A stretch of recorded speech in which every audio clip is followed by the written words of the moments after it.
Bom dia, meus amados irmãos. Que a paz de Cristo esteja e repouse em nossos corações. Possamos ter um domingo abençoado e declarando, como nós cantamos aqui, que o nosso Deus é grande. E nós vamos continuar então estudando a sua palavra. Hoje a lição número 5, que é o tesouro escondido e a pérola de grande valor. Quantos aqui estudaram a lição? Que bom, graças a Deus. Hoje a nossa, digamos, dupla de parábolas é bem simples, mas nós não podemos ignorar os ensinamentos que elas trazem para as nossas vidas. O texto base é Mateus capítulo 13, versículos 44 a 46. Eu vou ler na versão NVI, aos irmãos têm a oportunidade de acompanhar na sua Bíblia. O reino dos céus é como um tesouro escondido num campo. Certo homem, tendo-o encontrado, escondeu-o de novo e, então, chegou cheio de alegria, foi, vendeu tudo o que tinha e comprou aquele campo. O reino dos céus também é como um negociante que procura pérolas preciosas. Encontrando uma pérola de grande valor, foi, vendeu tudo o que tinha e a comprou. Vamos orar? Amado Deus, nós estamos aqui na Tua presença para declarar que o Senhor é grande e que o Senhor faz maravilhas nas nossas vidas. E por isso nós estamos reunidos aqui mais uma vez e glorificamos o Teu nome, Senhor. Nesse momento a Tua palavra foi lida e nós temos a convicção de que ela fala aos nossos corações. E é isso que pedimos novamente nessa manhã. É no nome do Teu Filho Jesus que nós oramos. Amém. Irmãos, então essa parábola, ou essas parábolas, elas são bem simples, que elas são divididas em apenas 2 versículos, na verdade 3, né? Mas elas têm um significado bem similar. Ele tem também um texto-chave na revista, que é o texto de Mateus capítulo 6, 21, que diz que onde está o seu tesouro, lá também estará o seu coração. Tá bom? Então, por esse texto, já dá para termos uma ideia, para mais ou menos que caminho nós vamos seguir hoje para falarmos sobre as parábolas. Então, podemos dizer que esse texto aqui de Mateus capítulo 6, 21, é um sinal importante do ponto focal aí para entendermos aquilo que a lição quer nos apresentar. Aqui também ele tem outra página que diz que o aluno será capaz de. Então ele demonstra para nós alguns objetivos sobre esta lição. Nós vamos ver que esse é um padrão que tem na revista. E aí o primeiro ponto que ele fala é saber, que é saber entender o maior investimento nos céus e na eternidade, que esse é o maior entendimento, né? Sentir. E aí ele fala um pouco sobre sentirmos o desejo de ter esse tesouro, né? Ou essa pérola de grande valor. E também agir. Como que nós devemos agir mediante a essa realidade? De que existe um tesouro e existe uma pérola de maior valor. Como que nós devemos fazer isso? E aqui na lição fica bem claro que é anunciar a existência de um reino que é mais valioso do que qualquer outro reino que existe, que existiu ou que vai existir. Então esses são os 3 pontos de ensinamentos que nós precisamos entender, sentir e colocar em prática nas nossas vidas. Se nós entendemos esse princípio, nós já podemos perceber um pouco qual que é o objetivo desse ensinamento.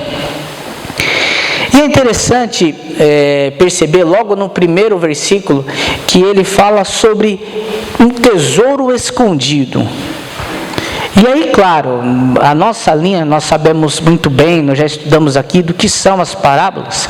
Então, nunca é ficar procurando, olha, a terra significa aquilo, né? O tesouro, a pessoa, o homem que encontrou, quer dizer que... Não é essa a ideia, tá bom? A ideia é entender o ponto principal e o foco, de fato, o que Jesus quer apresentar sobre essas parábolas. Mas quando nós pensamos em um tesouro escondido, é inevitável retomarmos pelo menos a nossa infância, né? Porque nós encontramos muitas lendas sobre tesouros escondidos. Às vezes nós ouvimos em documentários, filmes, desenhos animados, né? Geralmente com piratas que encontraram um tesouro e aí eles pegam esse tesouro e vão esconder em uma terra e depois voltam ali para pegar aquele tesouro, né? Eu acho que é mais ou menos assim. Quando eu era criança, eu também ouvi, não tem tanto tempo assim não, mas eu também ouvi que quando aparecia o arco-íris, nós tínhamos que procurar o final do arco-íris, porque lá tinha um grande tesouro que mudaria as nossas vidas. Quem já ouviu essa história? É ridículo, né? Depois que a gente fica adulto, que a gente percebe que fomos enganados. O final do arco-íris, aí você olha, você não sei nem onde começa, né? Quem dirá onde é o final? Aí uma vez me falaram, não, você não vai encontrar, porque o final do arco-íris ele fica no Acre. Olha só que conversa. Não sei também de onde veio essa história, mas me falaram isso. Alguém já ouviu falar nisso? Não, essa não, mas só eu conhecia. Mas aí serve de conhecimento para os irmãos. Posso afirmar categoricamente que não é verdade, tá bom? Não é verdade. É isso, mas aí a gente estamos falando teologicamente, de fato, é um símbolo da aliança com Deus. Mas quando era criança, pensando nisso, tá bom, irmã? Tirando a parte teológica, pensando nisso, nós ouvíamos muito falar, né, sobre o arco-íris, sobre um tesouro perdido. E esse tesouro, com certeza, ou esse valor, se fosse encontrado, mudaria as nossas vidas. E às vezes nós encontramos pessoas que também têm um tesouro que foi perdido, né? E aí não é o tesouro, o Kiko do Chaves, né? Que para a mãe dele é um tesouro. Mas às vezes nós encontramos algo similar, né? Muitas vezes nós vemos pessoas colocando, né, algumas placas, colocando nas redes sociais informações, olha, procura-se um animal de estimação, né, perdido, de grande valor para a família, o filho está doente, né, paga-se recompensa. Pagar recompensa por causa de cachorro, olha, eu vou te dizer, né? Tudo bem, quem gosta de animal, eu gosto, mas eu gosto bem pouquinho, viu, irmãos? Não é tanto assim. Eu pagaria recompensa para alguém levar os meus embora e não ter que ver nunca mais. Mas cada um, tem gente que gosta muito, não é uma crítica, é só uma brincadeira, mas só para pensar ainda nesse ponto. E tem pessoas que às vezes um objeto de recordação, que tem uma grande estima pelo aquele objeto, porque faz lembrar de alguma coisa, enfim, do pai, da mãe, do tempo de infância, e às vezes perde aquele objeto lá, fica desesperado. E às vezes está disposto até mesmo também pagar lá uma recompensa para aqueles que encontrar. Tem gente que, como eu, perde a aliança e aí fica desesperado tanto quanto, né? Aí procura, né, no lixo, etc, né? Até que o Senhor tem misericórdia e encontra. Então, meus irmãos, baseado nessas realidades, o Senhor diz, olha, existe um tesouro escondido, existe uma pérola de valor inestimável, de valor muito grande.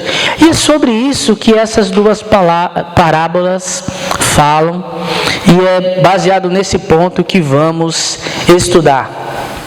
Mas, como toda a Escritura Sagrada e também da mesma forma que as parábolas de Jesus, nós precisamos tomar cuidado com alguns pontos para entendermos de maneira adequada. E um desses é o auditório. entender para quem aquela parábola foi dita. Isso é importante para que tenhamos condição de entender de maneira mais eficaz o que Jesus quis ensinar com aquelas duas parábolas. Determinando o auditório, fica mais fácil entender, porque cada auditório ele tem as suas particularidades. Então, a primeira coisa que eu gostaria sobre esse ponto de refletir com os irmãos é assim: quais as possibilidades de grupos em que Jesus poderia estar dizendo aquelas parábolas? Ou seja, quais os grupos Jesus poderia estar se dirigindo naquele momento? Eu separei aqui alguns, que são os doutores da lei, aí os fariseus e os saduceus, os mais conhecidos, e também poderia ser a multidão, aquela que de tempos em tempos acompanhava Jesus nos seus ensinamentos, de maneira geral, quando eles eram totalmente públicos, ou mais especificamente os seus discípulos. Tá? E aí a gente começa a pensar que são públicos totalmente diferentes.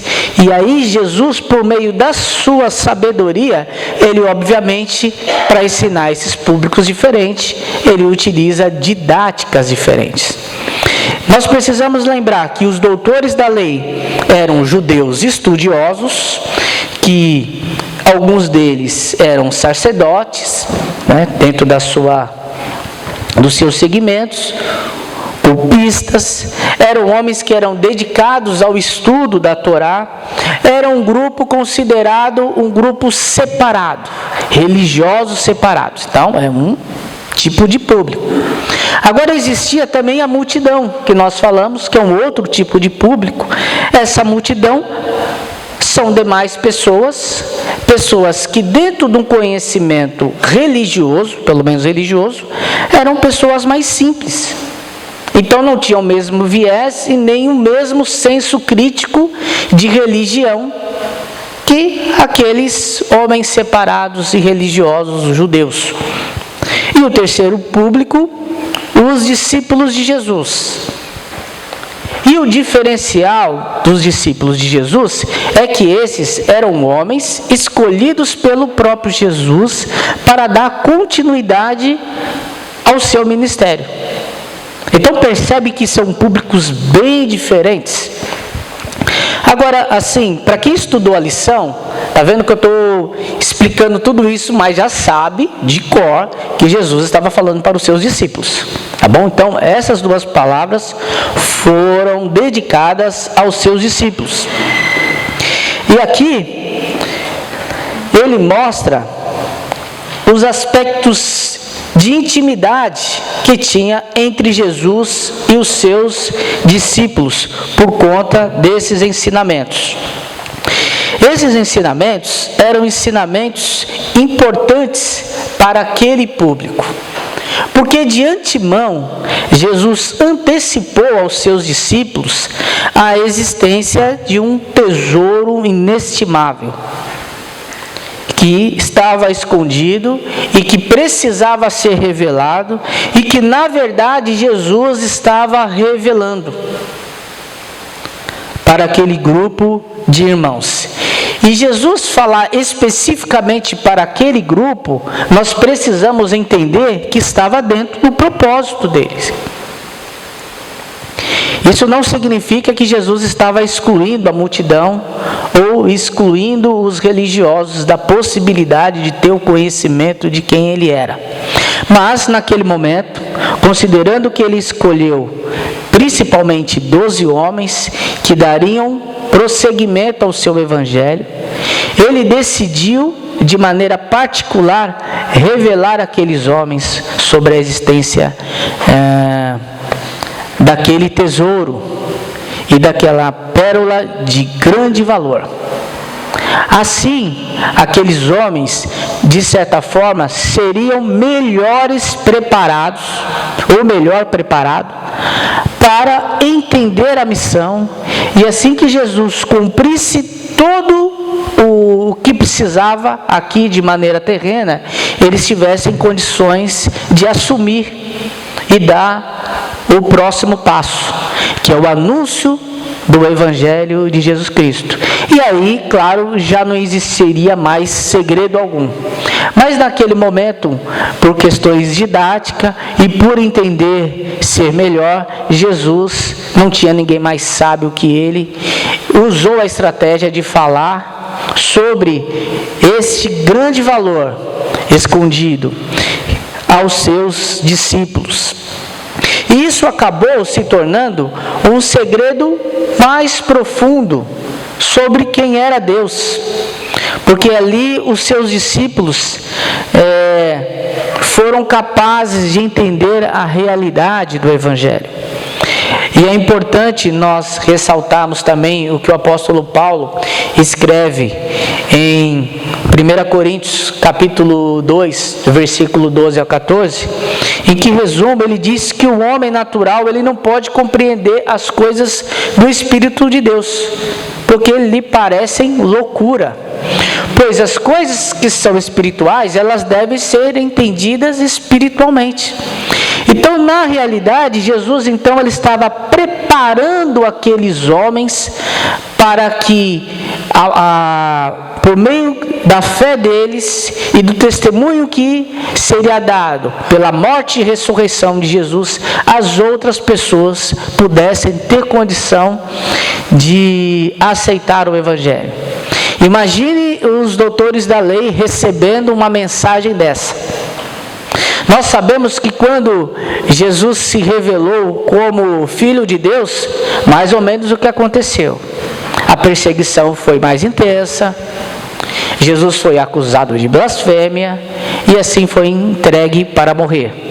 Então as coisas tiveram tempo certo e o próprio Jesus foi quem dosou isto, mediante a sabedoria que ele tinha. Então, entendendo todas essas coisas, fica mais fácil nós compreendermos quem foi o público-alvo, digamos assim, dessa fala de Jesus e por que Jesus escolheu esse público-alvo e não as multidões ou outros grupos que também poderiam ter sido escolhidos para anunciar esse momento. No ponto 2 da lição, ele nos fala sobre examinarmos o contexto, que é sempre importante para nós. E aí, dentro desse exame que nós fazemos, aquele primeiro ponto, ele também se enquadra nisso. Quando eu olho o contexto, é sempre importante eu saber para quem foi dita aquelas palavras. Qual é o público principal. E isso nós já sabemos, tá bom? Aqui já ficou claro. Mas na revista nós vemos aqui que também fala sobre o registro das parábolas. Aqui, o autor da revista, ele fala um pouquinho sobre isso, mas ele diz que nós não temos certeza se na verdade elas foram proferidas exatamente na mesma ordem em que o autor, no caso aqui Mateus, escreveu. De fato, nós não temos certeza, mas quando nós pegamos para entender o contexto e lemos o capítulo inteiro, nós vamos perceber que faz sentido estarem nessa sequência. Até porque essas duas parábolas, ela é parte de uma resposta que Jesus deu aos seus discípulos quando eles pediram explicação sobre a parábola do joio e do trigo. Lembra que Jesus explicou a parábola? Na sequência desse texto vem esses dois versículos. Então podemos entender que esses dois versículos também explicam essa parábola. Tá bom? Então assim, nós temos certeza que foi escrito na sequência? Não. Mas faz sentido ter escrito na sequência. De repente, Jesus falou e até mudaram de assunto, algo que não ficou registrado nas Escrituras, e depois ele voltou e registrou os próximos 2 versículos, que aí já é uma outra parábola. Mas o fato é que dentro do contexto do que foi registrado como sagrado, ele faz sentido dentro desse contexto. Porque por meio disso nós podemos separar os textos bíblicos e algumas pausas necessárias para entender onde existe um contexto imediato e um contexto mais amplo do texto bíblico. Então, por exemplo, quando nós vemos esse capítulo que nós estamos estudando, o capítulo 13, ele tem um contexto. Quando nós vemos todo o livro de Mateus, nós encontramos um contexto maior e que explica muitas coisas que estão neste capítulo. Inúmeras vezes nós vemos nesse capítulo, de maneira proposital, o escritor falando de reino dos céus. Por que ele não usou outro termo? Porque inclusive era o foco do evangelho de Mateus, falar aos judeus que aguardavam a vinda de um rei. Então faria mais sentido ele usar essa linguagem. Por que ele não falou do evangelho, né, das boas novas de salvação? Dava mais foco no reino. Por que João falou diferente, com foco diferente? Exatamente quando nós olhamos um contexto maior, nós conseguimos entender e perceber todas essas coisas. Então, não fique incomodado quando nós lemos o texto de Mateus e vemos ele repetir sempre: reino dos céus, reinos dos céus, reinos dos céus. É proposital, é o público-alvo deles. São pessoas dentro de um contexto que aguardavam a vinda do Messias como um rei. Tá bom? Outro ponto: recursos para melhor compreensão. Então, ainda voltando sobre isso, lendo todo o capítulo, nós conseguimos compreender melhor individualmente cada parábola e as conexões que existem umas com as outras, e aí o texto que nós temos foco fica mais claro. Percebe que às vezes o pregador, isso não só eu, o pastor Elias também faz isso, o pastor Edson faz isso também, o irmão Maurício também, quando vem trazer a mensagem. Percebe que às vezes nós lemos apenas um versículo bíblico e não o texto inteiro, mas nós estudamos o texto inteiro, né, pastor Edson? E aí o que nós vamos fazer? Para ganhar o tempo, nós lemos o versículo que nós escolhemos como o foco aqui para a mensagem, e depois explicamos todo aquele contexto para que a igreja entenda, né, e seja direcionada para o mesmo lugar, e aí sim nós aplicamos a mensagem. Então, a compreensão do contexto nos traz vários benefícios e nos ajuda a entender de forma correta os ensinamentos. Eu vou precisar de um microfone. Cadê o microfone que os meninos estavam usando daqui? Aqui atrás, né? Vem cá, Lucas. E agora nós vamos pedir um pouquinho. Esse aqui já está ligado. A ajuda dos irmãos para entendermos melhor aqui o propósito de usar esse termo no Evangelho de Mateus e entender quais são as implicações de falar sobre o reino de Deus. Então eu vou falar aqui os textos, aí os irmãos já vão abrindo aqui na sequência e o Lucas vai levar o microfone para os irmãos lerem. Então, 1 Coríntios, capítulo 4, versículo 20. 1 Coríntios 4, 20. Quem achou já fica com a mão erguida para receber o microfone. Tá aqui. O próximo texto, Mateus 9, 35. Tá bom? Aí a pessoa já se manifesta aí, mas a irmã que está com o texto de 1 Coríntios já pode ler, por favor. Porque o reino de Deus não é de palavras, mas de poder. É um reino que traz completa transformação. É isso que diz a revista. Tá bom? É um reino de poder, ou seja, é um reino capaz de transformar o homem. Da mesma forma que um tesouro escondido poderia transformar a vida financeira de uma pessoa, digamos assim, se o valor de fato é financeiro, o reino de Deus é capaz de transformar a vida de uma pessoa, só que de maneira completa, sem restrições, sem limites. Mateus capítulo 9, versículo 35. E percorria Jesus todas as cidades e aldeias, ensinando nas sinagogas deles, e pregando o evangelho do reino, e curando todas as enfermidades e moléstias entre o povo. O evangelho do reino aqui foi revelado pela própria pessoa de Jesus, demonstrando que ele era o Messias. E através desse evangelho, demonstrando sinais que o acompanhava, como evidência de que o Senhor é o Deus e o verdadeiro Salvador. Efésios capítulo 6, versículo 3. Quem pode ler? Efésios 3, 6. Eu disse ao contrário?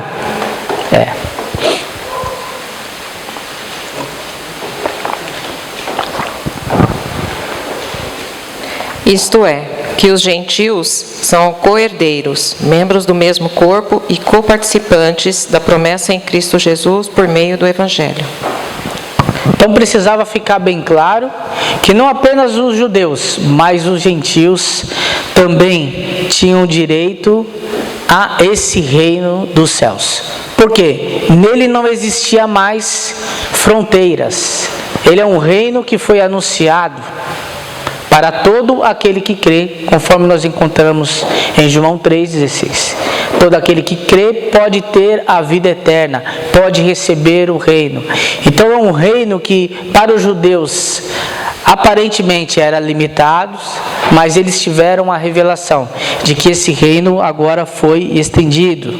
Romanos capítulo 15, versículo 15, 19. Aí você escolhe o AB ou o Isaac.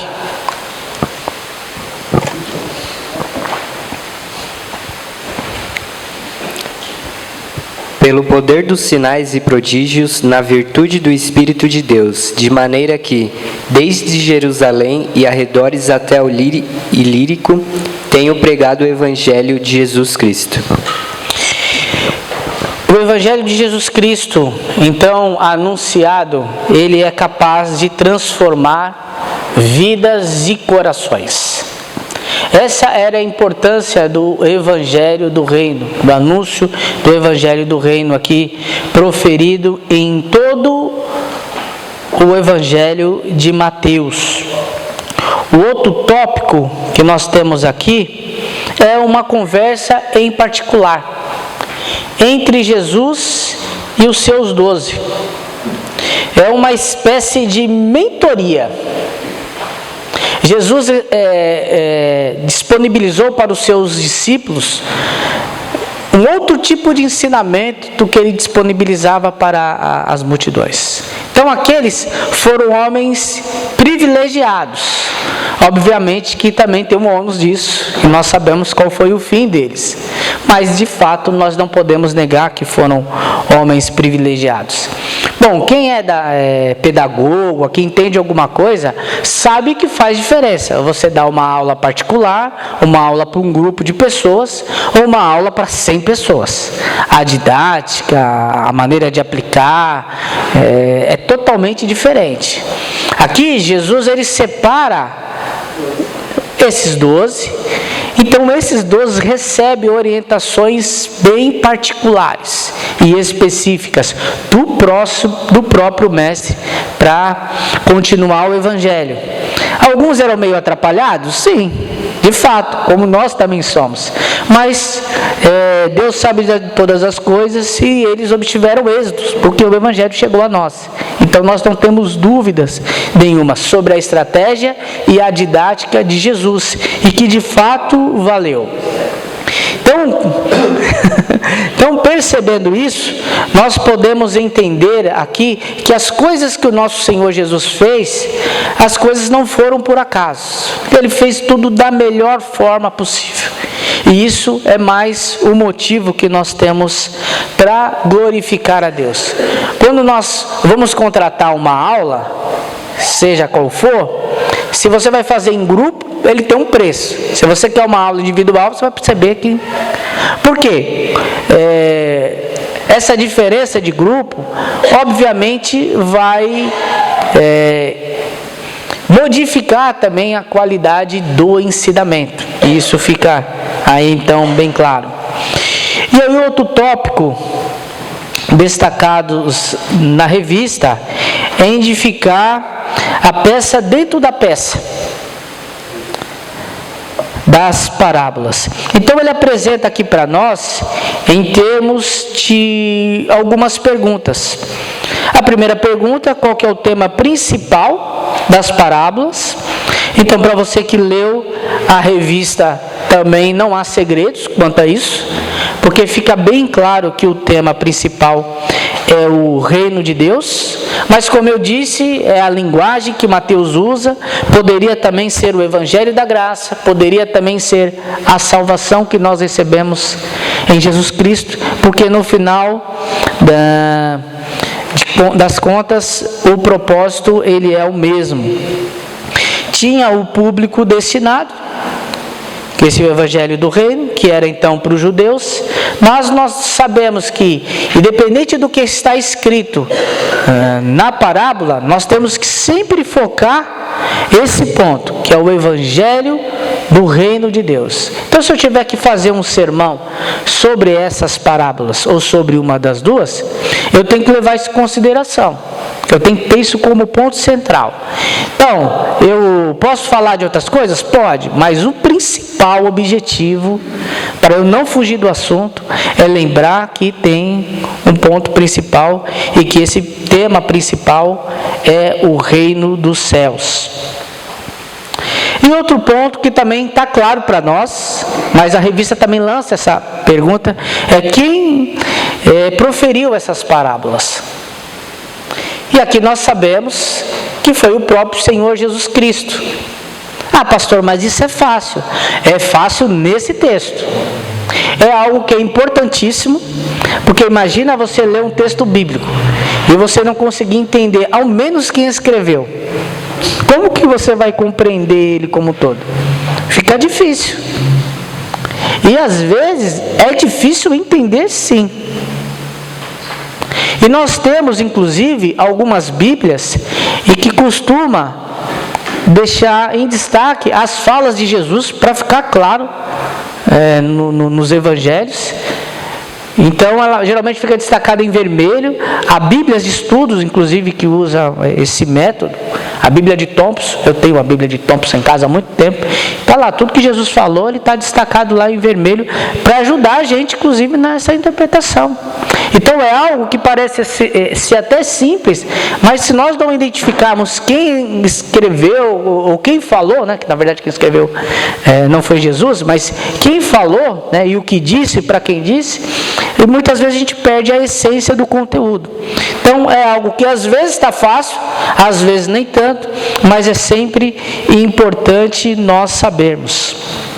E outra questão também importante sobre essas parábolas o que é esse algo tão valioso que ela demonstra para nós? Ter isso sempre em mente. A parábola aqui fala de algo muito valioso, fala de um tesouro inestimável, que é capaz de mudar a vida de qualquer ser humano, que, como nós já vimos, é o reino dos céus. Então, esse algo tão valioso é a possibilidade de termos a vida eterna e de morarmos para sempre com Deus. Nós podemos resumir então essa parábola como o ponto central, o reino de Deus, e esse reino é descrito como algo muito valioso, algo inestimável, algo que podemos considerar como alguma coisa que podemos receber do Senhor e que o valor vai além das nossas capacidades ou da nossa capacidade de compreensão.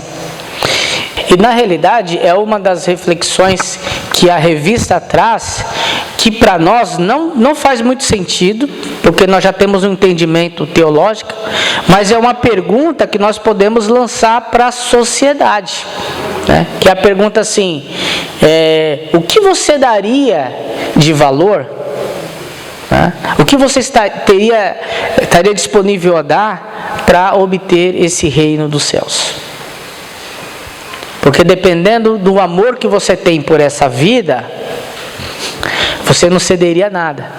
E é o que diz um pouco do texto-chave de Mateus capítulo 6, 21. Que é onde está o seu tesouro, está também o seu coração. E é quando nós pensamos aqui com quem Jesus estava falando, sobre a dificuldade que aquele homem tinha, e por que Jesus respondeu isso no versículo 21, é mais ou menos a mesma realidade do que a nossa sociedade hoje, irmãos. É uma sociedade que visa apenas consumir. Claro que é diferente, mas na prática o resultado é o mesmo. E aí, pensando na nossa conclusão, ele também vai nessa linha. Porque o tesouro escondido e essa pérola de grande valor falam sobre um investimento que está acima de qualquer outro investimento.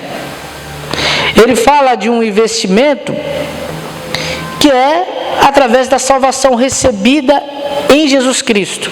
E quando nós entendemos o valor que tem esse tesouro, o valor que tem essa pérola, nós chegamos à conclusão de que não há um tesouro maior que esse. Mas para chegarmos a essa conclusão, precisa ter esse entendimento de Jesus Cristo e do valor que tem a salvação, que é algo que vai além dessa vida. Então por isso que as pessoas e o mundo têm dificuldade de compreender isso. E aí o desafio que nós temos para a classe é exatamente isso. Eu coloquei aqui, como podemos investir nesse tesouro? E como que nós vamos refletir então nas classes? Nós temos um grande tesouro, um tesouro inestimável. Nós já reconhecemos o valor desse tesouro. Como nós podemos investir nele para que outras pessoas também possam reconhecê-lo como valioso? Ao ponto de entregar tudo que tem, né, como a linguagem da parábola, para poder comprar, se fosse possível, né? Mas na verdade é no sentido de entregar as nossas próprias vidas. Então nosso desafio é isso. Vamos meditar de como podemos investir nesse tesouro, para que ele alcance mais e mais pessoas, e mais pessoas conheçam esse tesouro tão valoroso, né? E de tempos em tempos a gente precisa de fato alinhar a nossa realidade e ver que o nosso tesouro não é nada aqui, que é algo muito mais precioso. E às vezes o nosso foco, o nosso valor está desviado. Nós já temos esse tesouro, irmãos, mas às vezes nos falta foco, e refletir sobre essas duas parábolas nos ajuda nisso, tá bom? Que o Senhor nos abençoe.